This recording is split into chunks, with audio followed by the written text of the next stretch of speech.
We blend poetry with facts to make learning engaging. If you enjoy this approach, feel free to comment. If not, we'd still love your feedback to help us improve. सागर की गोद में उठी लहरें बड़ी, दूर देशों से चलीं नावें चढ़ीं, सपनों में थे मसाले, सोने की चमक, भारत की भूमि थी सबके लिए चमक, न सिर्फ व्यापार, सत्ता का भी ख्वाब था, यहाँ की मिट्टी में हर किसी को जवाब था. The story of foreign powers in India didn't begin with conquest, it began with commerce.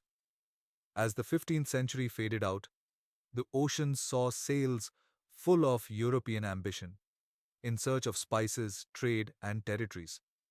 Let's walk through their journeys one by one and see how trade turned into control. And so, it began. In 1498, a Portuguese sailor named Vasco da Gama stepped ashore in Calicut, Kerala. He had found the sea route to India and with it opened the gateway for Europe to the east. The Portuguese were the first Europeans to arrive.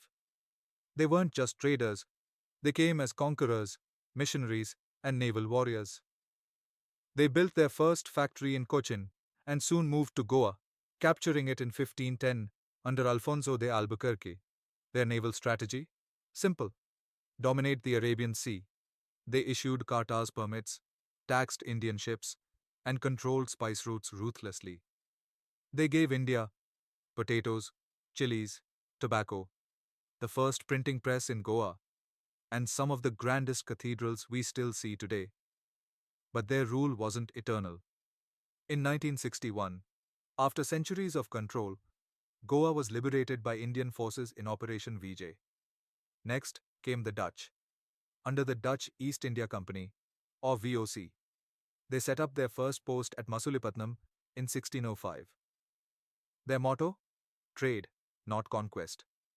They traded in textiles, spices, and indigo, from Pulicat to Chinsura.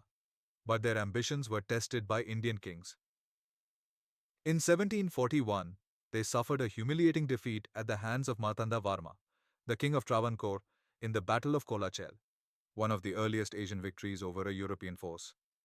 Unable to compete with the rising English power, the Dutch quietly left by 1825. Then came the British.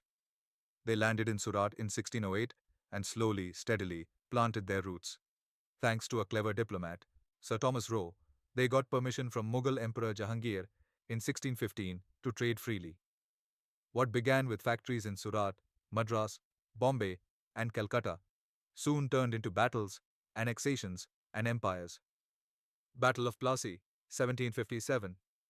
A decisive win over Siraj-ud-Dawla, backed by betrayal. Battle of Buxar, 1764.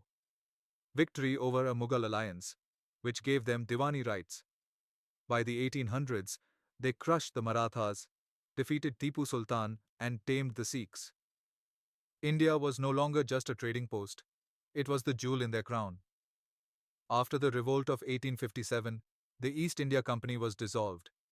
Now the British Crown ruled directly, until 15th of August 1947, when India broke free.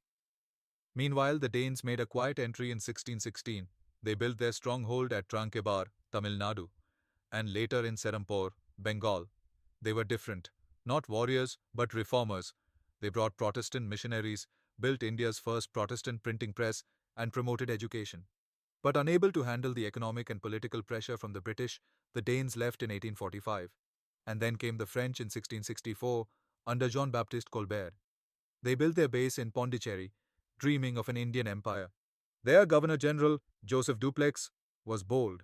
He formed alliances with Indian rulers, fought fiercely in the Carnatic Wars against the British.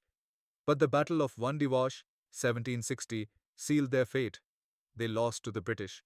Although they continued to hold Pondicherry, Chandernagore, and Mahe, their influence faded. It wasn't until 1954 that their last territories were officially merged with India. कभी मसालों की चाह में, कभी सत्ता की चाल में, यूरोपी जहाज उतरे इस विशाल भूखंड के भाल में. किसी ने व्यापार सीखा, किसी ने तलवार चलाई, पर भारत की आत्मा किसी से न हार पाई. हर रंग को देखा, हर चाल को समझा, हजार जख्मों में भी अपना स्वाभिमान रखा. क्योंकि ये सिर्फ धरती नहीं, ये आत्मा है जीवन की, जहां हर युग ने लिखा कहानी, बलिदान और विजयन की. They came with maps and muskets, with flags and faith. But what they found was a civilization older than history itself. Empires rose and fell, but India remained, eternal, evolving, and unconquered in spirit. If you found this helpful, don't forget to like, share, and subscribe to Insight Daily. If you have any doubts or notice any mistakes, feel free to leave a comment. I'm always open to feedback.